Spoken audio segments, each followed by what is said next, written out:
Hello guys, this is Matt Calvin here again, and today I'm gonna answer the question: should you take advantage of the price drop on Teslas?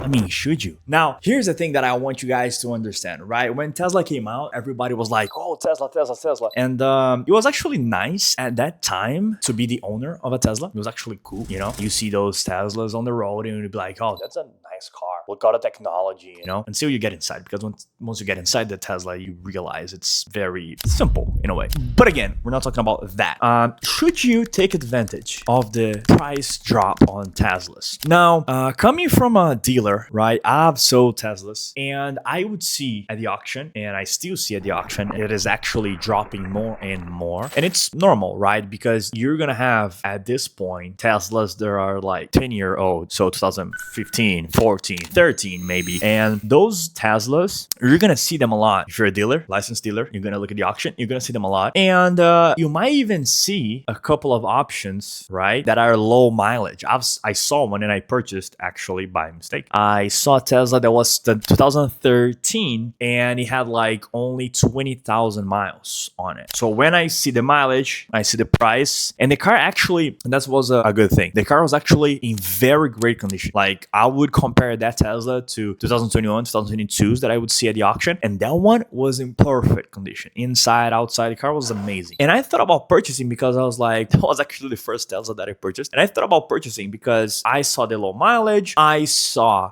that it was clean inside and outside. I was like, you know what? That is very good. I'm actually gonna bid on it. And I did bid. And I think I paid $6,000 for it. It was very cheap. Now, once the car got to me, that's when I realized something that most customers, they don't understand. Mainly if you have never owned an electric vehicle, okay? So when we're talking about electric vehicles, there are a couple of issues here. We can go and talk about the government effect, where now they're not supporting EV production anymore of vehicles, right? They're not really into that perspective anymore. And you can go on that road and use that to say that it's not worth it buying a Tesla, even though it is super cheap right now. But I'm not even going into that. I feel like mainly if you're in California, there are enough EV chargers out there, stations where you can actually go and charge your vehicle. There's one in every corner here in California, at least. So that wouldn't be really a problem. Now, the issue that most of you guys that are not into cars, that have not owned an EV vehicle, or if you're not a dealer, you're not gonna understand is if I tell you, hey, look, there's a Tesla here, super nice, and I could show you the pictures, super nice inside, outside, and has only 20,000 miles or 29,000 miles. Maybe you would think, wow, it is low mileage. It is so conserved. Wow, for only $6,000, I want in. Let me buy that car, right? You might think that if you don't have the knowledge of someone who has been in that situation. Now, guess what the issue was? It is an EV vehicle. So it's not like we're talking about a Toyota Corolla that is 2013 and runs on gas only, that it could be, you know, in a great condition. You go there, you put gasoline to it, and it's going to turn on and it's going to run great. We're not talking about that. We're talking about an EV vehicle, which means there's a battery and there's components to that they deteriorate over the years. So guess what happened when I purchased the Tesla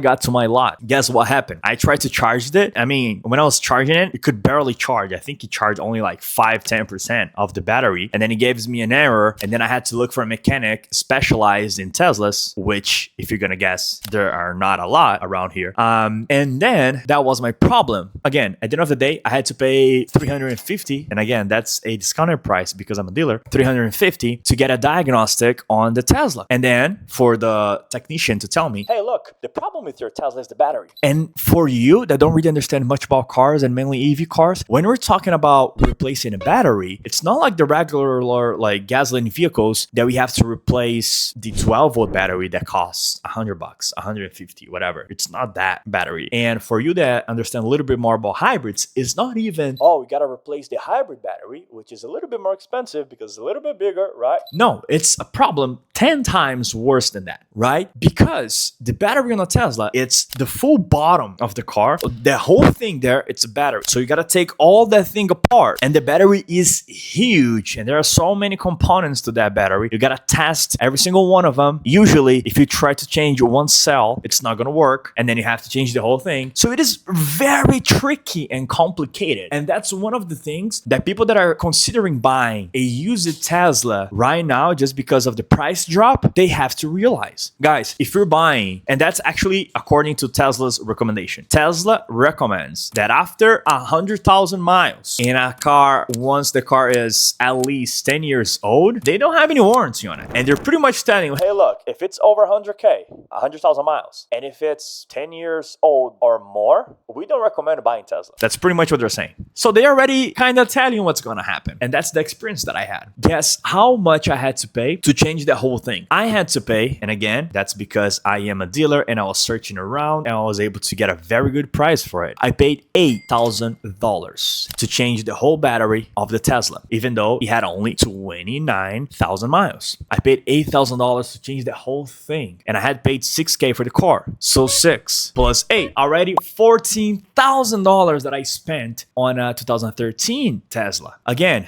at that time, I think I sold it. I ended up selling it for...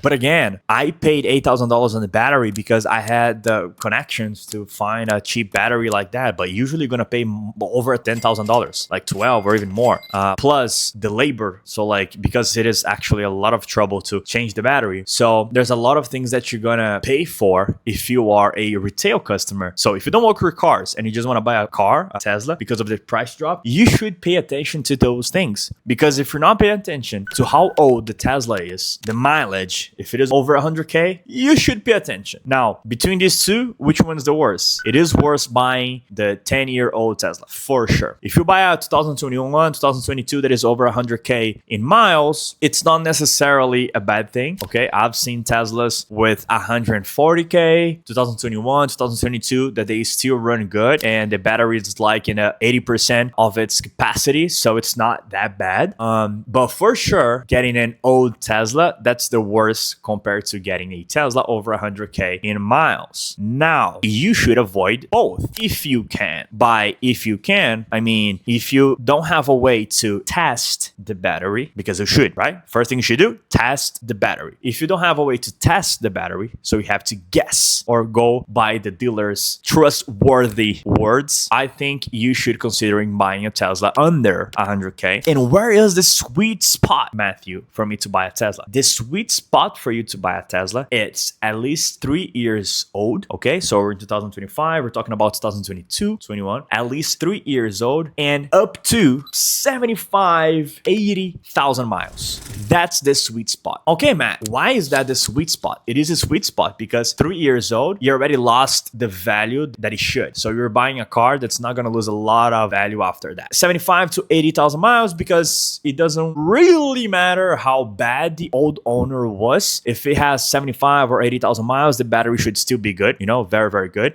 So that's the sweet spot for you to buy a Tesla and not have as many problems as you would otherwise. So again, 3 years old and mileage, 75, 80,000 miles. That's the sweet spot because you're going to pay the cheapest price for a vehicle that is still good. Now, anything far from that, over 100K miles or older than that, then yes, you're going to pay less, but you might have more headache with the vehicle. Okay, so let's answer the question that they asked me here. Should you buy a used vehicle considering the price drop on the Teslas? Should you buy one? And here he mentions he sees one for $12,000. I'm gonna be the one he mentioned is 2015. So in his case, he's asking me if he should buy a Tesla 2015 for 12 grand. My opinion, no, you shouldn't, because that's 10 years old already. So you're probably gonna have to change the battery, or you're gonna be stuck with a car that can barely drive 15 miles on the road. Okay, so I wouldn't. Now, considering the price drop, does that mean we should never buy a Tesla anymore? No, you should, if you find the sweet spot, which is 3 years old and up to 75, 80,000 miles. If you can find that car